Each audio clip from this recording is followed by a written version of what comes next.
So welcome to our Thursday Q&A session. So I'm Lauren. I've been doing it for the last couple of weeks from Lead with Lauren, so I will be here to answer your questions. And today we're talking about puppies at night time and getting them to sleep as well. So I'm going to, as always, I'll go through the questions, I'll answer anything that people have commented, and hopefully give you some tips and some things to try as well. So let me start with the first question. So that was, I made the error of letting the pup sleep in my room and have made a few attempts at moving him down and away. If we use a crate, he whines and cries. If not, he paws and scratches the paintwork of the doors, and he's 6 months old. So that's a really good question. It's a really common thing that people do. So it's not a bad thing. We'll talk about it a bit later on. It's not a bad thing if you get your puppy sleeping in your room. But we'll come to that. What I would suggest with this one is, number one, is he sleeping in a crate in your room, or is he sleeping freely in your room? If he's sleeping in a crate in your room, then that's going to be slightly easier because he's used to sleeping in the crate, so you can maybe use that a little bit later on. If he's not used to sleeping in a crate in your room, then could you start to use the crate in your room so he starts to learn that it's a safe place to sleep? So if we think of puppies, and we think of ourselves actually, if we think of any animal, we need to feel safe in order to go to sleep. So if what we want the puppy in this case to do is to make sure, so obviously the puppy feels safe in the bedroom. Is that because he's close to you, or is that because he's not in a crate? My feeling is that it's probably that he's just not used to being away from you, so it is a bit stressful for him moving away, and you're doing the right thing trying to move away gradually. So I would look at, so don't move him away and put him in the crate at the same time. I would try and get him used to the crate first of all. If he's not used to the crate and you don't want him sleeping in a crate, then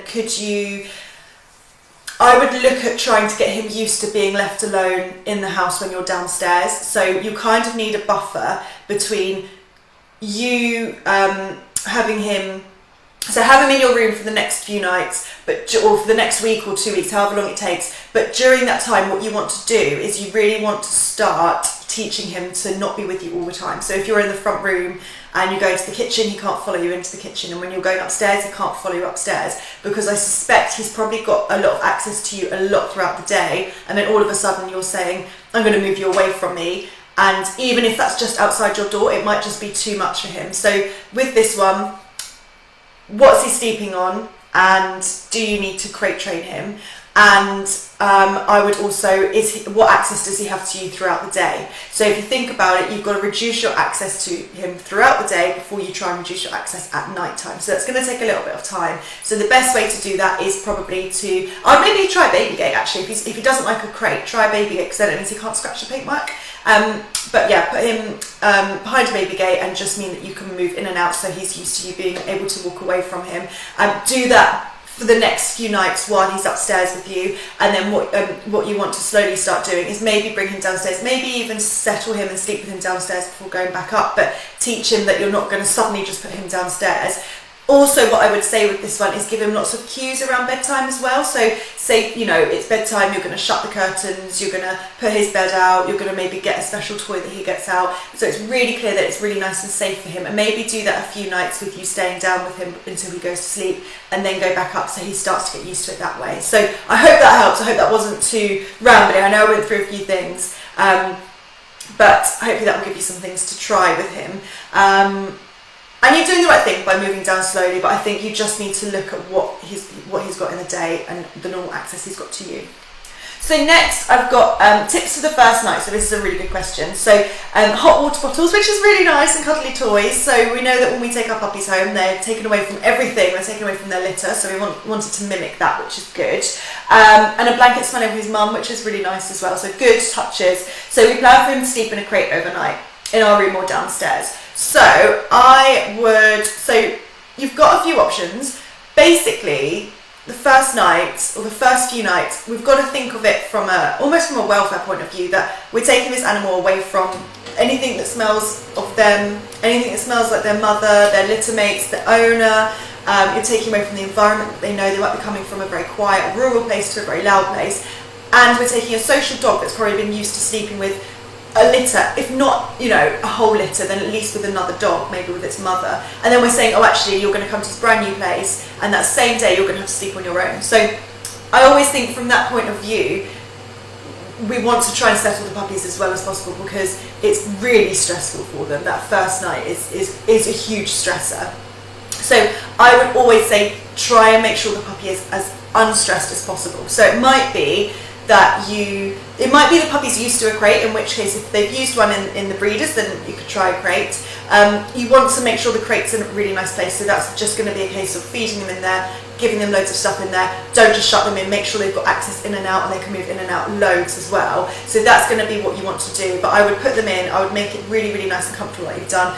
And you can either, so it depends on what works best for you. You could have them upstairs with you, which is a lot of the time it's the easiest thing, because then if they cry, you can just put your hand down to them so they know that there's some comfort there, and you can kind of settle them through the crate. Or you can sleep downstairs with them, so that means that you sleep downstairs, and obviously you can move away from them as the nights progress, or as they start to settle. But I would definitely be there for them, because it's such a stressful time for them, and then I would start to, as the weeks go on and they become more secure and they know you and they trust you and they see you as a secure figure that they love, then you can start to increase the amount of time you move away. So, and I'm really pleased actually, because somebody put a comment and said to get earplugs, and you said it was horrible to see them whine, but it would stop after a while. So this is a really common thing that people said, and I'm actually really pleased someone said that, and I think you kind of said for yourself, it is horrible to hear them whine.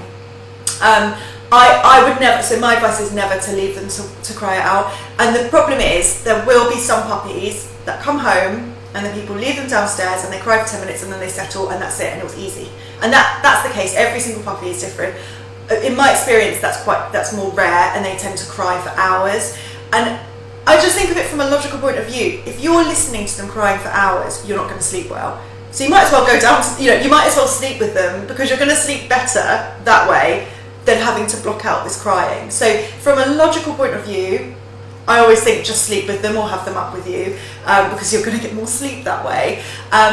From kind of a ethical point of view, I would always sleep with them. And from a scientific point of view, I think what you don't want is you don't want the puppy to get really sensitized to being left. And that just means that every single time they leave, they've got these horrible feelings of stress and anxiety and distress, because they've learned from that first night that being left alone is really horrible. So some puppies, yeah, they cope with it, but actually some puppies just get worse and worse and worse as the nights go on. And I mean, I've had people that have had to take their puppies back to their breeders because they've tried it this way and the puppy's just not settled, and actually they've got even worse, and the owners have gone, I can't cope with this, they've got to go back. So so I would just always say to sleep down with them is the advice from that point of view, or to have them with you. And just to make a comment as well, a lot of people think that they're crying for attention. They're not. They're crying through distress. So, they're not crying because they've learned, oh, I'll cry and then that gets the owner to come down and that gets me attention. They're literally crying because they're so distressed. So just think of it in that way. You can't reward distress by going down. The only way you can only reward distress. You can only make them more distressed by ignoring them. So the only way to stop distress is by helping them feel better. So if you think of it in that way, I know it's really confusing. All the people listening to this, you are going to hear different people say different things.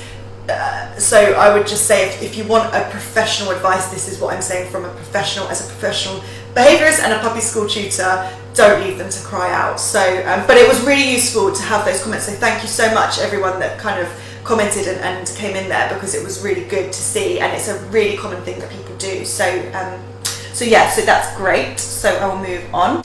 Sorry, there was someone at the door, so I'll carry on. So, is it best to leave a 9-week-old puppy to whine at 2 a.m. and take him out to relieve himself in the garden, is the next question.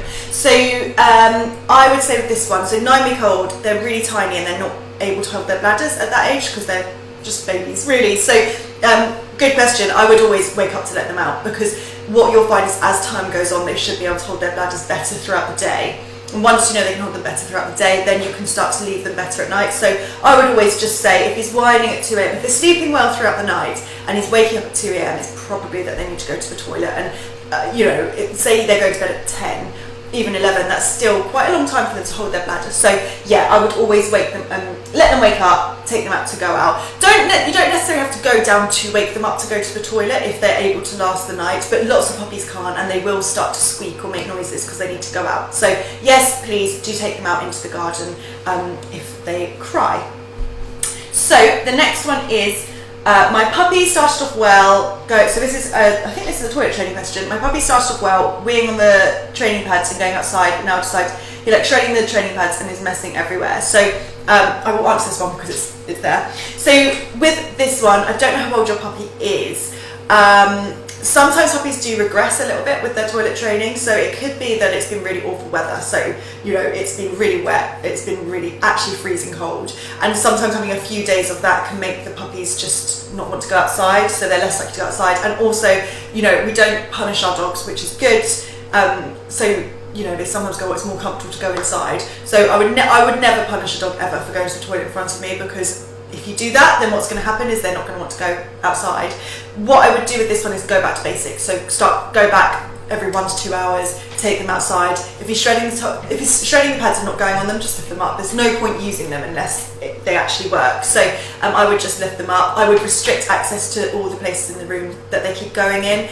But I think this one sounds like probably needs to just go back to basics, reset it. It might be that that they've started to learn to go in the house.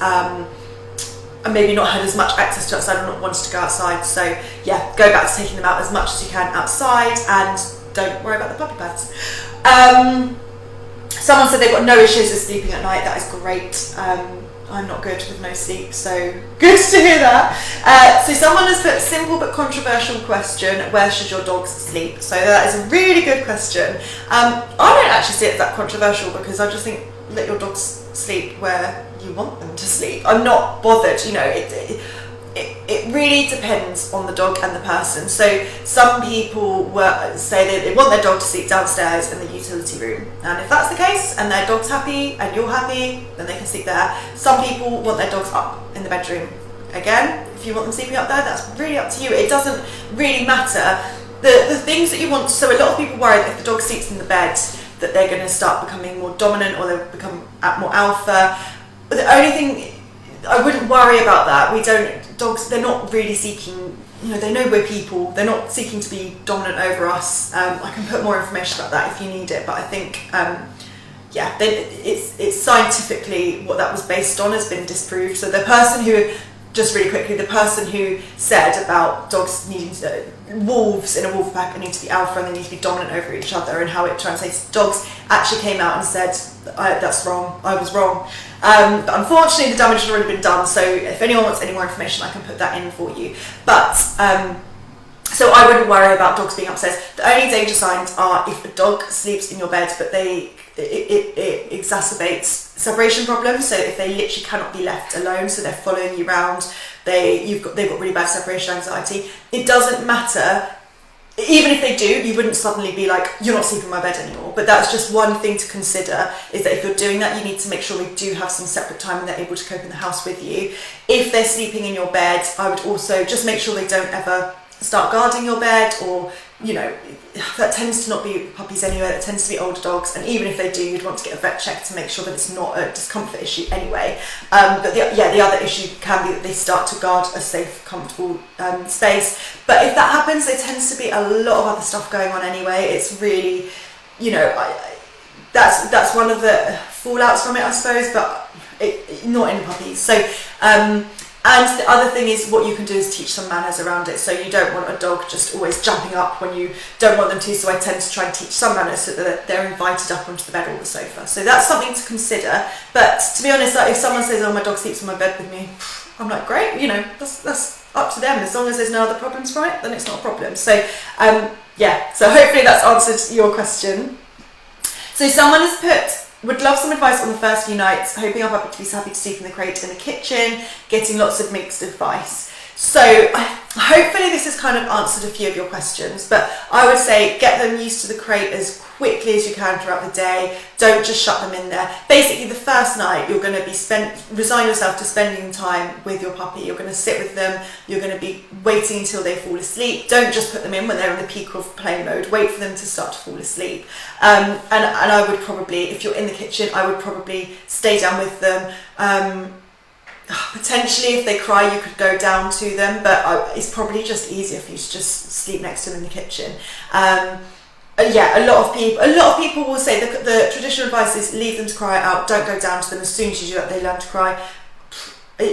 I've seen so many thousands of puppies. I just don't. It just doesn't work like that. So yeah. So I would again go through all the advice that you've done.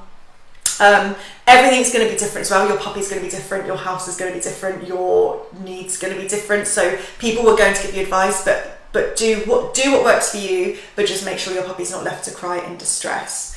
And I think that might be all the questions. So I'm just going to summarise. So we spoke about puppies at night. So all you want to do, work out what suits you best. Have a plan in place already.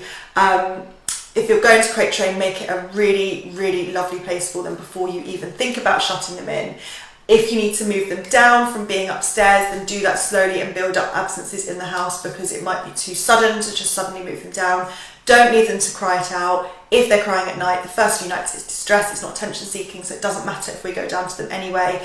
And try not to leave them to get into that state. And it doesn't, where they sleep is a matter of personal preference and taking into account, making sure that there's no other problems going on. So I hope this has helped you. I hope this has given you some things to think about and kind of cleared up a few things around the bedtime routine. We'll be back next Thursday. It will likely be another puppy school tutor, so you'll get to see the faces of someone else, which will be great. But let me know if you've got any more questions. Please do comment. It's so lovely when we get feedback and when we know that it's helped someone. So please comment. Please let us know how you get on, and we love to hear. Thank you.